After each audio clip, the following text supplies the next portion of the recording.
Daily Reading of the Harvard Classics, January 29th. Darwin's Voyage of the Beagle.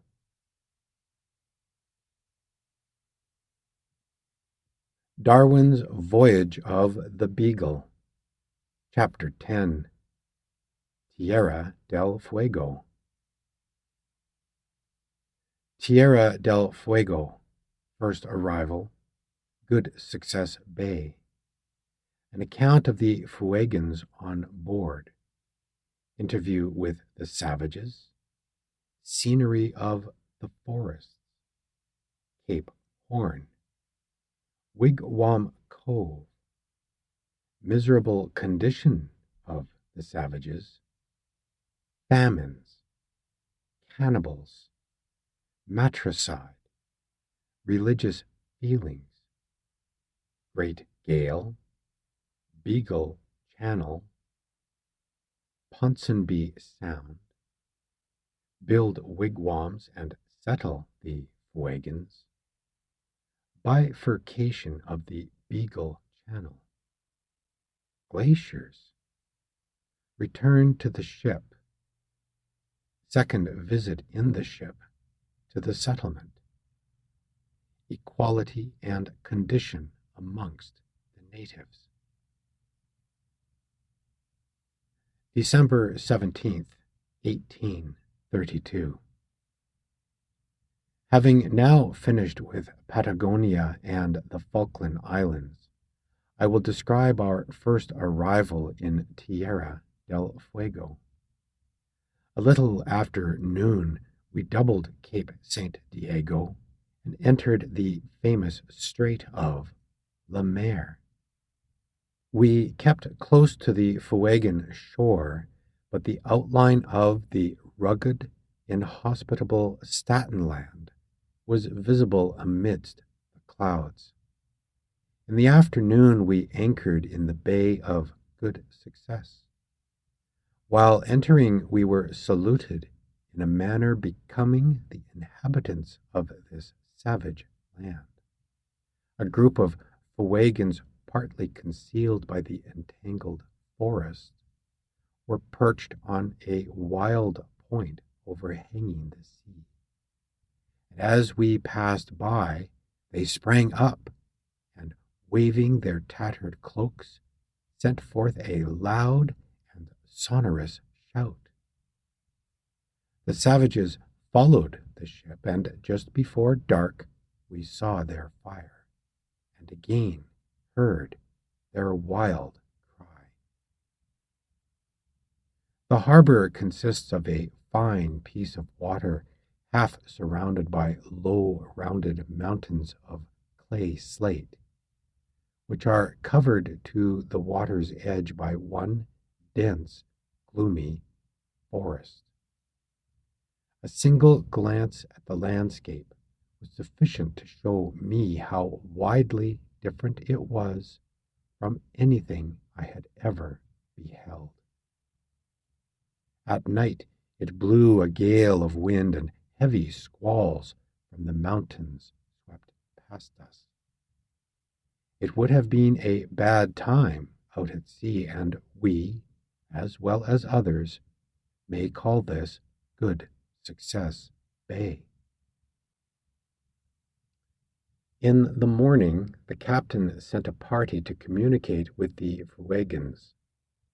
When we came within hail, one of the 4 natives who were present advanced to receive us, and began to shout most vehemently, wishing to direct us where to land. When we were on shore, the party looked rather alarmed, but continued talking and making gestures with great rapidity. It was, without exception, the most curious and interesting spectacle I ever beheld. I could not have believed how wide was the difference between savage and civilized man.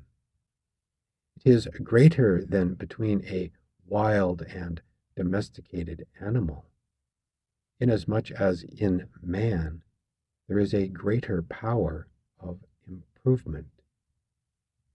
The chief spokesman was old and appeared to be the head of the family. The three others were powerful young men, about 6 feet high. The women and children had been sent away.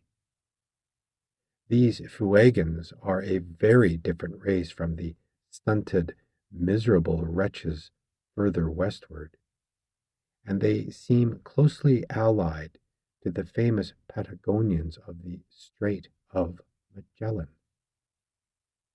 Their only garment consists of a mantle made of a guanaco skin with the wool outside. This they wear just thrown over their shoulders, leaving their persons as often exposed as covered. Their skin is of a dirty coppery red color.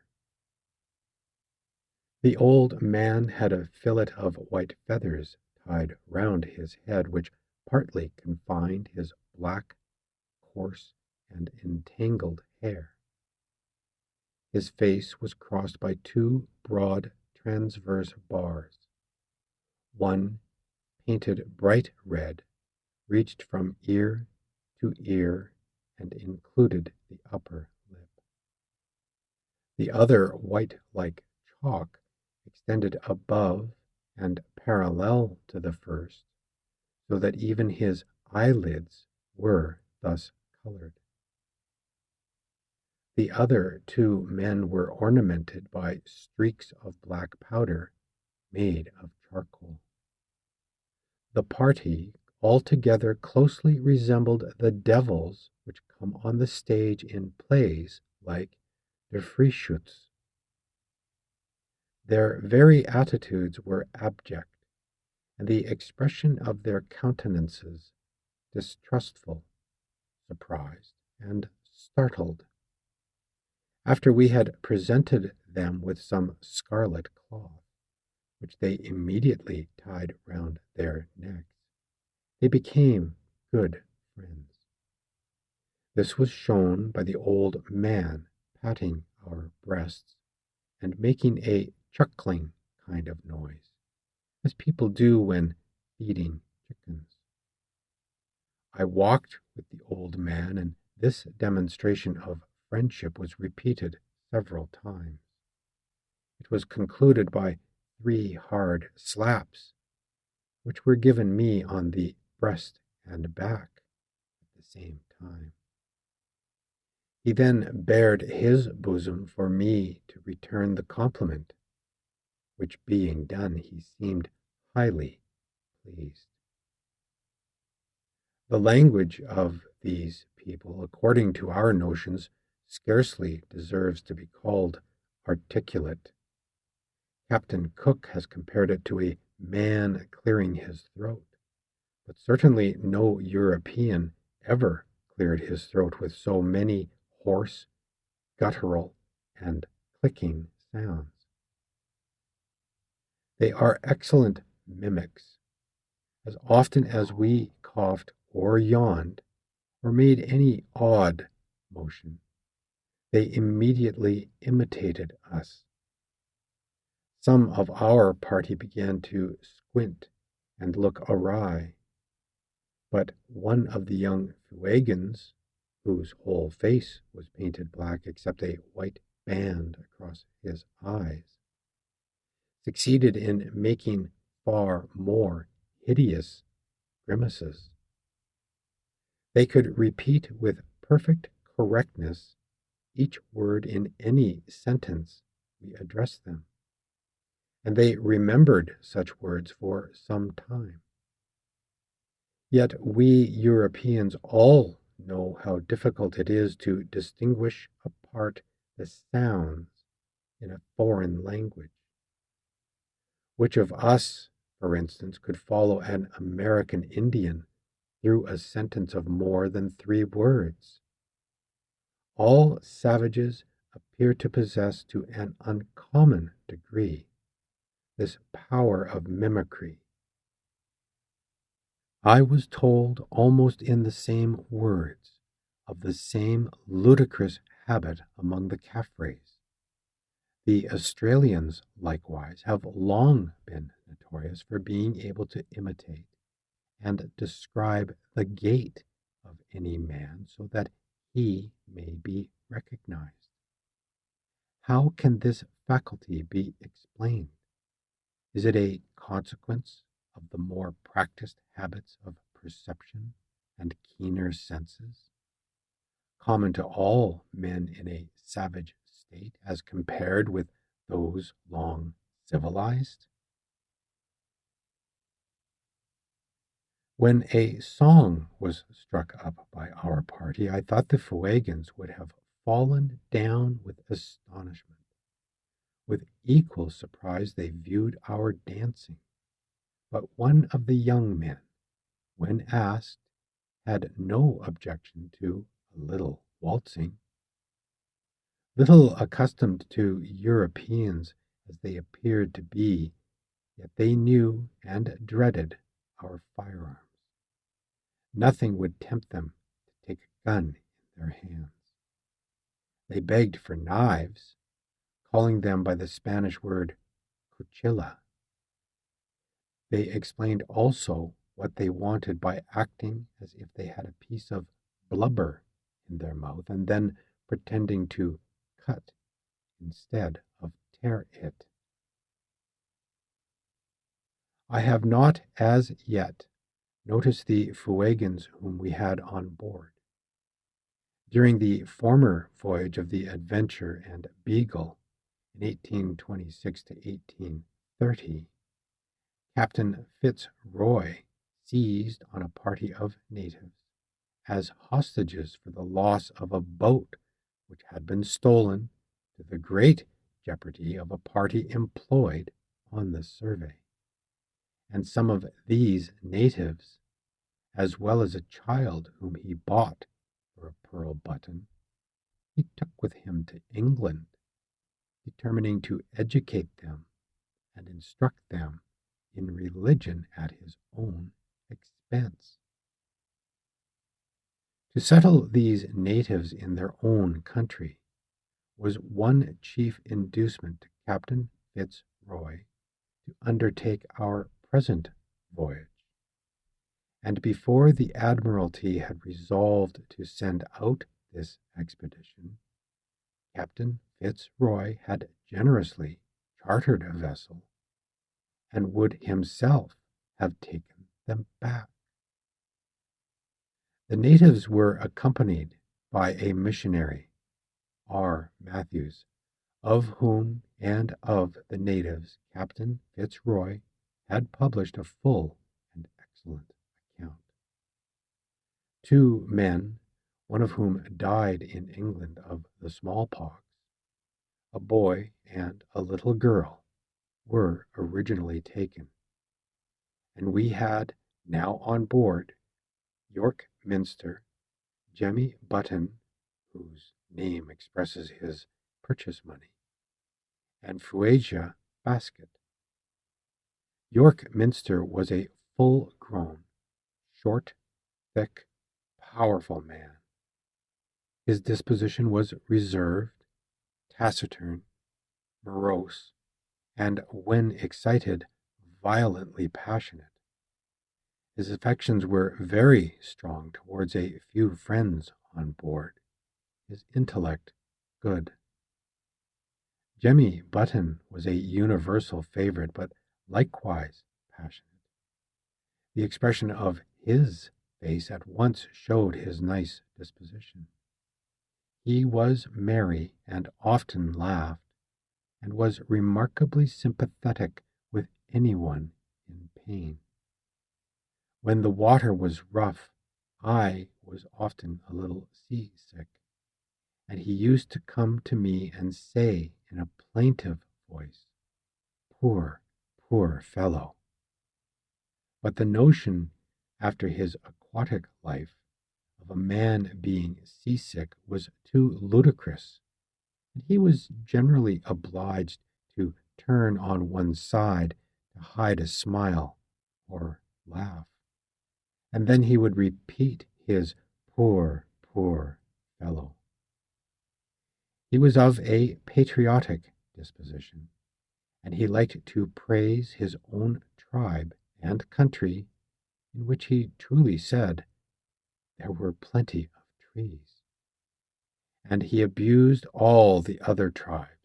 He stoutly declared that there was no devil in his land. Jemmy was short, thick, and fat, but vain of his personal appearance. He always used to wear gloves. His hair was neatly cut, and he was distressed if his well-polished shoes were dirtied. He was fond of admiring himself in a looking-glass, and a merry-faced little Indian boy from the Rio Negro, whom we had for some months on board, soon perceived this, and used to mock him. Jemmy, who was always rather jealous of the attention paid to this little boy, did not at all like this, and used to say with rather a contemptuous twist of his head, "Too much skylark." It seems yet wonderful to me, when I think over all his many good qualities, that he should have been of the same race, and doubtless partaken of the same character, with the miserable, degraded savages whom we first met here. Lastly, Fuegia Basket was a nice, modest, reserved young girl, with a rather pleasing but sometimes sullen expression, and very quick in learning anything, especially languages. This she showed in picking up some Portuguese and Spanish, when left on shore for only a short time at Rio de Janeiro and Montevideo, and in her knowledge of English. York Minster was very jealous of any attention paid to her, for it was clear he determined to marry her as soon as they were settled on shore. Although all three could both speak and understand a good deal of English, it was singularly difficult to obtain much information from them concerning the habits of their countrymen. This was partly owing to their apparent difficulty in understanding the simplest alternative. Everyone accustomed to very young children knows how seldom one can get an answer even to so simple a question as to whether a thing is black or white. The idea of black or white seems alternately to fill their minds. So it was with these Fuegians, and hence it was generally impossible to find out, by cross-questioning, whether one had rightly understood anything which they had asserted. Their sight was remarkably acute. It is well known that sailors, from long practice, can make out a distant object much better than a landsman, but both York and Jemmy were much superior to any sailor on board. Several times they have declared what some distant object has been, and though doubted by everyone, they have proved right when it has been examined through a telescope. They were quite conscious of this power, and Jemmy, when he had any little quarrel with the officer on watch, would say, "Me see ship, me no tell." It was interesting to watch the conduct of the savages when we landed towards Jemmy Button. they immediately perceived the difference between him and ourselves, and held much conversation with one another on the subject. The old man addressed a long harangue to Jemmy, which it seems was to invite him to stay with them. But Jemmy understood very little of their language and was, moreover, thoroughly ashamed of his countrymen. When York Minster afterwards came on shore, they noticed him in the same way and told him he ought to shave. Yet he had not 20 dwarf hairs on his face, whilst we all wore our untrimmed beards. They examined the color of his skin and compared it with ours. One of our arms being bared, they expressed the liveliest surprise and admiration at its whiteness, just in the same way in which I have seen the orang-outang do at the zoological gardens. We thought that they mistook 2 or 3 of the officers, who were rather shorter and fairer, though adorned with large beards, for the ladies of our party. The tallest amongst the Fuegians was evidently much pleased at his height being noticed. When placed back to back with the tallest of the boat's crew, he tried his best to edge on higher ground and to stand on tiptoe. He opened his mouth to show his teeth and turned his face for a side view. And all this was done with such alacrity that I dare say he thought himself the handsomest man in Tierra del Fuego. After our first feeling of grave astonishment was over, nothing could be more ludicrous than the odd mixture of surprise and imitation which these savages every moment exhibited. The next day I attempted to penetrate some way into the country. Tierra del Fuego may be described as a mountainous land, partly submerged in the sea, so that deep inlets and bays occupy the place where valleys should exist. The mountain sides, except on the exposed western coast, are covered from the water's edge upwards by one great forest. The trees reach to an elevation of between 1,000 and 1,500 feet, and are succeeded by a band of peat with minute alpine plants.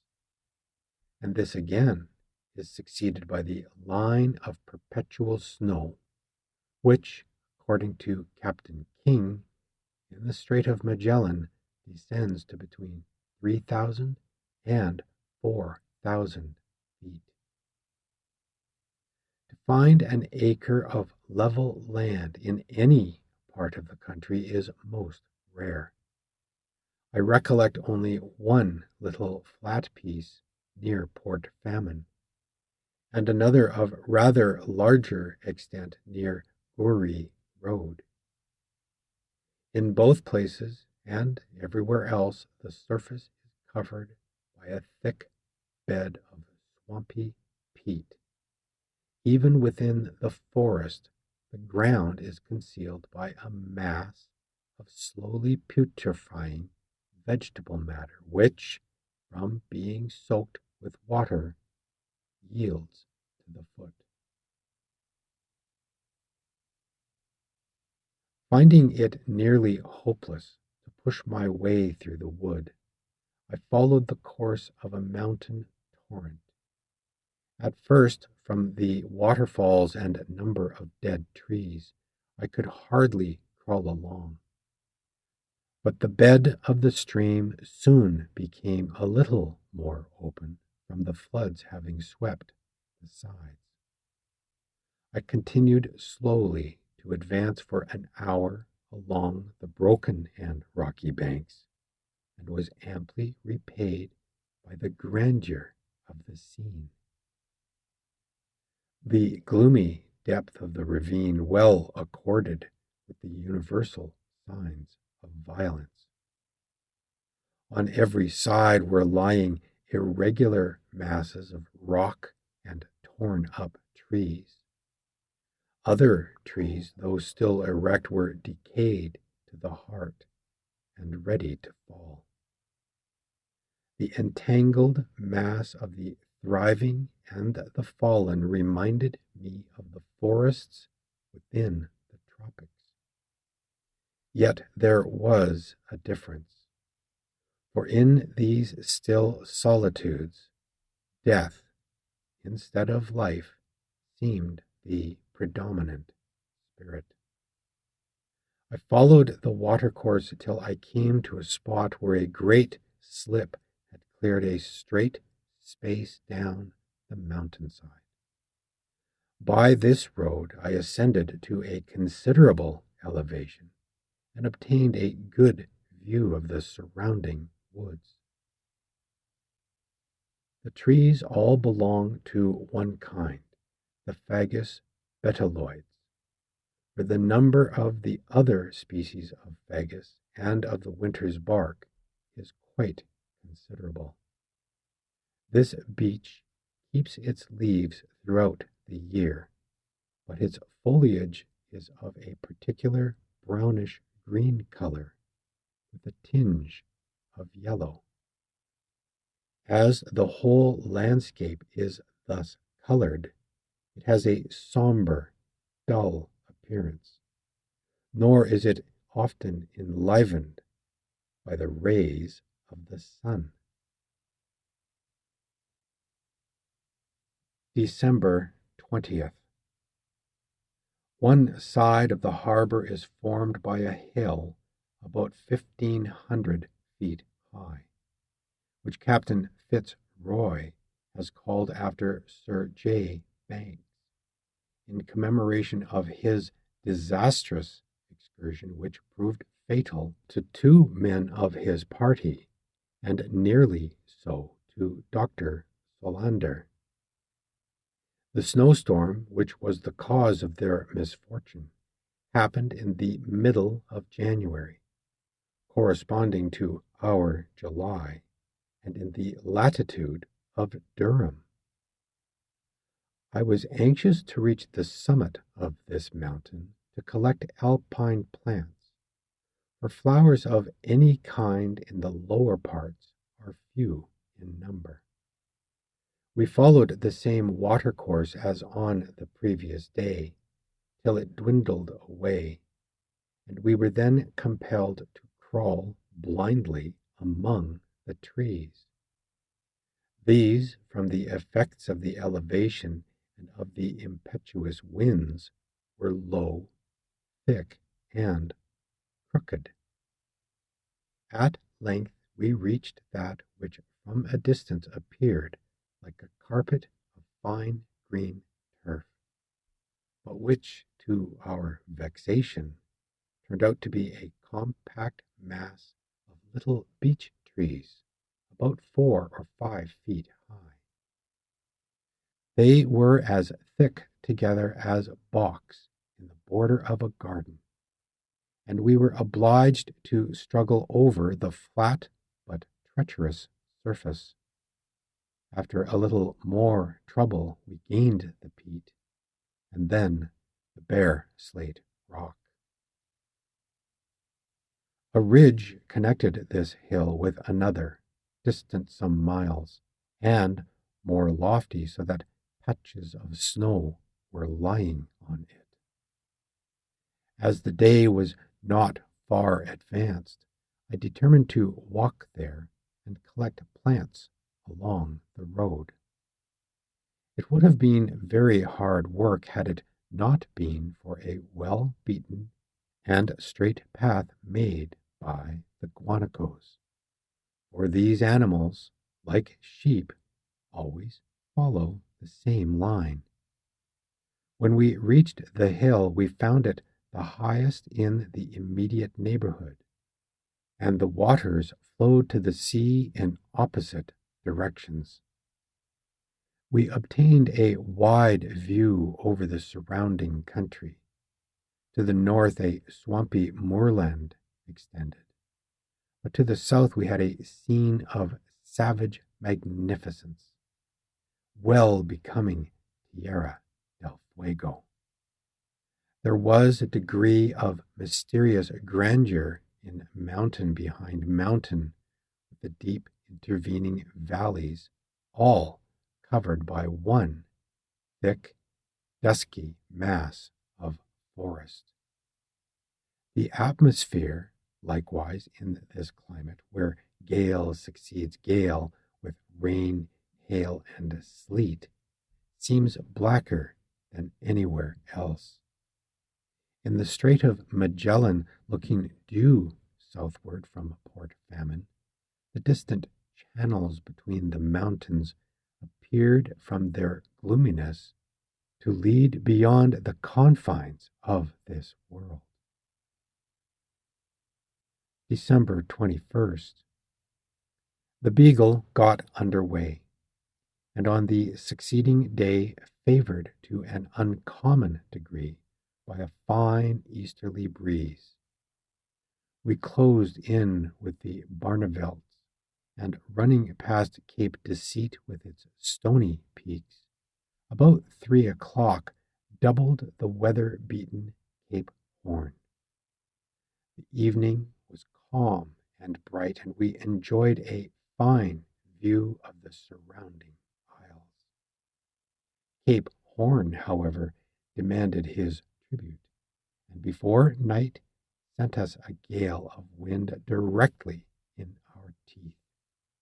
We stood out to sea, and on the second day again made the land, when we saw on our weather bow this notorious promontory in its proper form, veiled in a mist, and its dim outline surrounded by a storm of wind and water.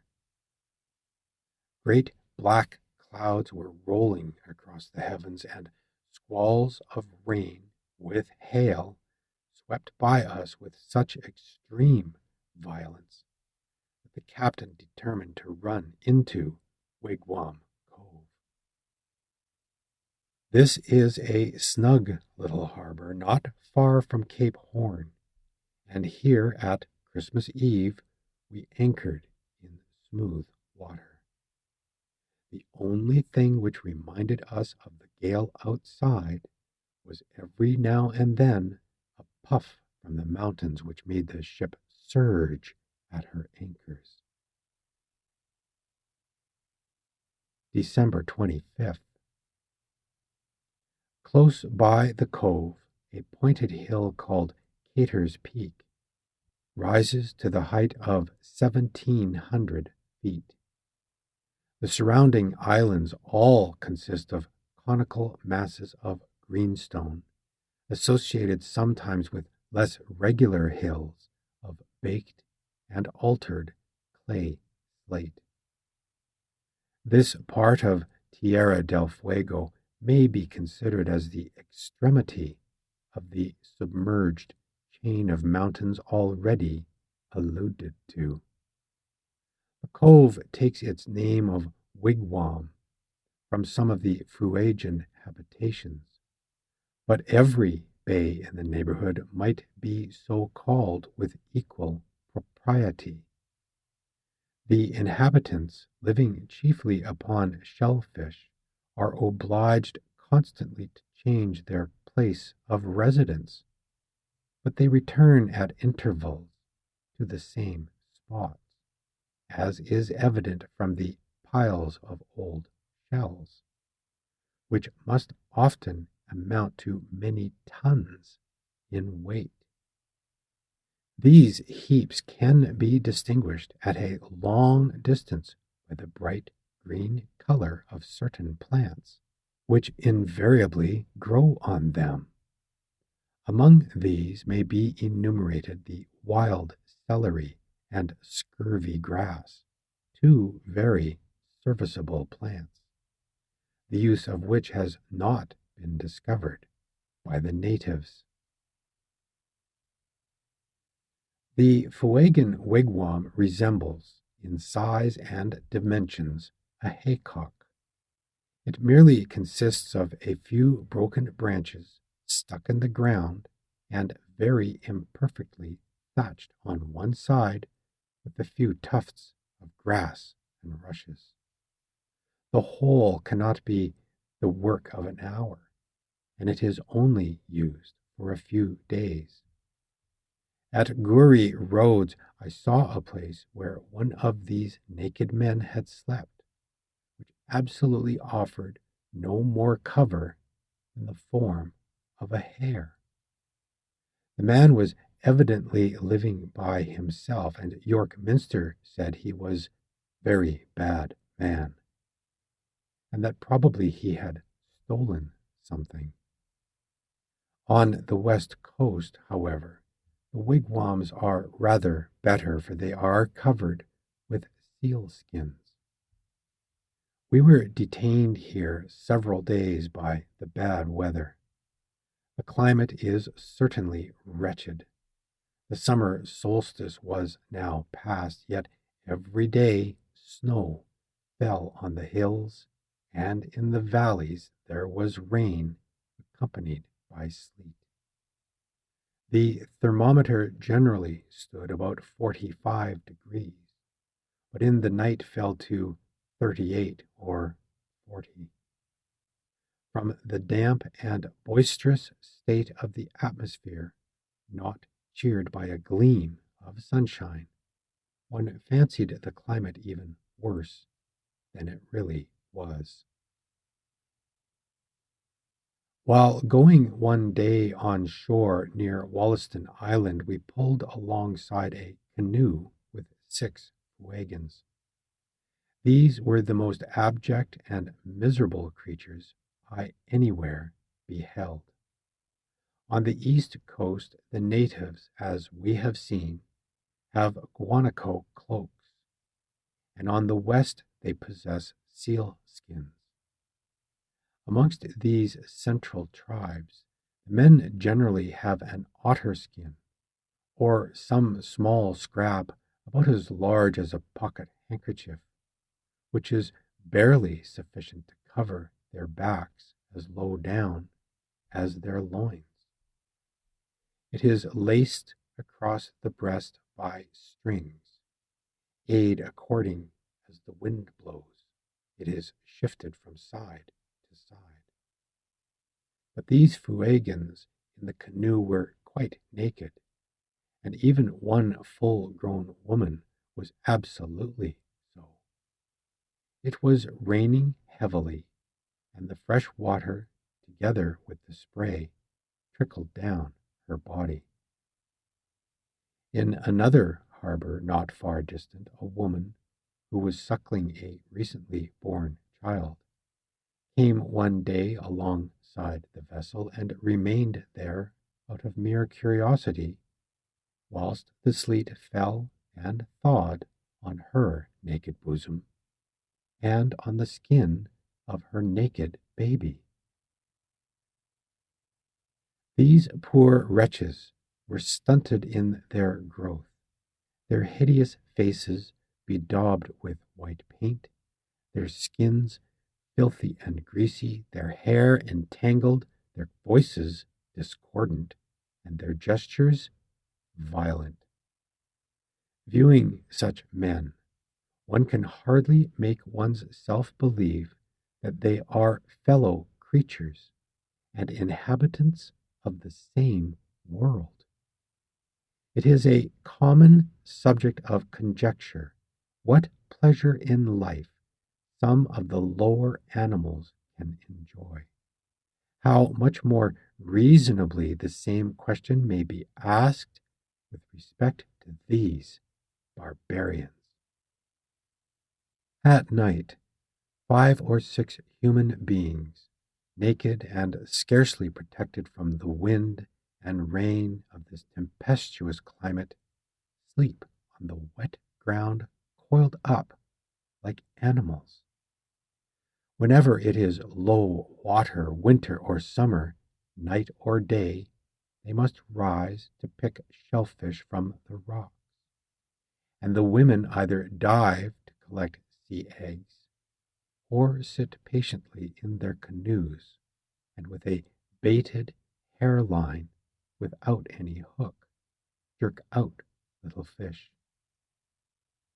If a seal is killed, or the floating carcass of a putrid whale is discovered, it is a feast, and such miserable food is assisted by a few tasteless berries and fungi. They often suffer from famine. I heard Mr. Lowe, a sealing master intimately acquainted with the natives of this country, give a curious account of the state of a party of 150 natives on the west coast who were very thin and in great distress. A succession of gales prevented the women from getting shellfish on the rocks, and they could not go out in their canoes to catch seal. A small party of these men one morning set out, and the other Indians explained to them that they were going a 4 days' journey for food. On their return, Lowe went to meet them, and he found them excessively tired, each man carrying a great square piece of putrid whale's blubber with the hole in the middle, through which they put their heads, like the gauchos do through their ponchos or cloaks. As soon as the blubber was brought into a wigwam, an old man cut off thin slices, and muttering over them, broiled them for a minute and distributed them to the famished party, who during this time preserved a profound silence. Mr. Lowe believes that whenever a whale is cast on shore, the natives bury large pieces of it in the sand as a resource in time of famine. And a native boy whom he had on board once found a stalk thus buried. The different tribes, when at war, are cannibals. From the concurrent but quite independent evidence of the boy taken by Mr. Lowe and of Jemmy Button, it is certainly true that when pressed in winter by hunger, they kill and devour their old women before they kill their dogs. The boy, being asked by Mr. Lowe why they did this, answered, "Doggies catch otters, old women, no." This boy described the manner in which they are killed by being held over smoke and thus choked. He imitated their screams as a joke and described the parts of their bodies which are considered best to eat. Horrid as such a death by the hands of their friends and relatives must be, the fears of the old women, when hunger begins to press, are more painful to think of. We are told that they then often run away into the mountains, but that they are pursued by the men and brought back to the slaughterhouse at their own firesides. Captain Fitzroy could never ascertain that the Fuegians have any distinct belief in a future life. They sometimes bury their dead in caves, and sometimes in the mountain forests, We do not know what ceremonies they perform. Jemmy Button would not eat land birds because eat dead men.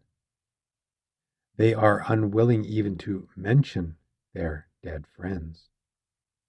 We have no reason to believe that they perform any sort of religious worship, though perhaps the muttering of the old man before he distributed the putrid blubber to his famished party may be of this nature. Each family or tribe has a wizard or conjuring doctor, whose office we could never clearly ascertain. Jemmy believed in dreams, though not, as I have said, in the devil. I do not think that our Fuegians were much more superstitious than some of the sailors, for an old quartermaster firmly believed that the successive heavy gales, which we encountered off Cape Horn, were caused by our having the Fuegians on board. The nearest approach to a religious feeling which I heard of was shown by York Minster, who, when Mr. Bino shot some very young ducklings as specimens, declared in the most solemn manner, "Oh, Mr. Bino, much rain, snow, blow much." This was evidently a retributive punishment for wasting human food. In a wild and excited manner, he also related that his brother, one day whilst returning to pick up some dead birds which he had left on the coast, observed some feathers blown by the wind. His brother said, York imitating his manner, "What that?" And crawling onwards, he peeped over the cliff and saw Wild Man picking his birds. He crawled a little nearer and then hurled down a great stone and killed him. York declared for a long time afterwards storms raged and much rain and snow fell. As far as we could make out, he seemed to consider the elements themselves as the avenging agents. It is evident in this case how naturally, in a race a little more advanced in culture, the elements would become personified. What the bad wild men were has always appeared to me most mysterious. From what York said, when we found the place like the form of a hare, where a single man had slept the night before, I should have thought that they were thieves who had been driven from their tribes. But other obscure speeches made me doubt this. I have sometimes imagined that the most probable explanation was that they were insane. The different tribes have no government or chief, yet each is surrounded by other hostile tribes speaking different dialects and separated from each other only by a deserted border or neutral territory. The cause of their warfare appears to be the means of subsistence. Their country is a broken mass of wild rocks, lofty hills, and useless forests, and these are viewed through mists and endless storms. The habitable land is reduced to the stones on the beach. In search of food, they are compelled unceasingly to wander from spot to spot, and so steep is the coast that they can only move about in their wretched canoes. They cannot know the feeling of having a home, and still less that of domestic affection. For the husband is to the wife a brutal master to a laborious slave. Was a more horrid deed ever perpetrated than that witnessed on the West Coast by Byron, who saw a wretched mother pick up her bleeding, dying infant boy, whom her husband had mercilessly dashed on the stones for dropping a basket of sea eggs? How little can the higher powers of the mind be brought into play? What is there for imagination to picture, for reason to compare, for judgment to decide upon? To knock a limpet from the rock does not require even cunning, that lowest power of the mind. Their skill in some respects may be compared to the instinct of animals, for it is not improved by experience. The canoe, their most ingenious work, poor as it is, has remained the same, as we know from Drake, for at least 250 years. Whilst beholding these savages, one asks, whence have they come? What could have tempted, or what change compelled a tribe of men to leave the fine regions of the north to travel down the Cordillera or backbone of America, to invent and build canoes which are not used by the tribes of Chile, Peru, and Brazil, and then to enter on one of the most inhospitable countries within the limits of the globe? Although such reflections must at first seize on the mind, yet we may feel sure that they are partly erroneous.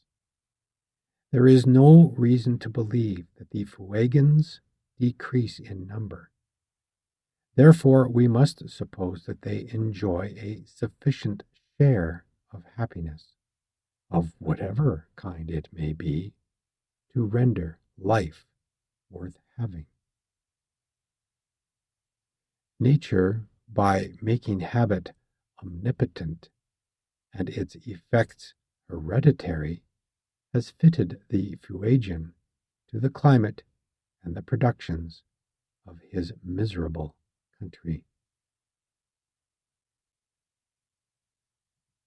End of Daily Reading of the Harvard Classics, January 29th, Darwin's Voyage of the Beagle.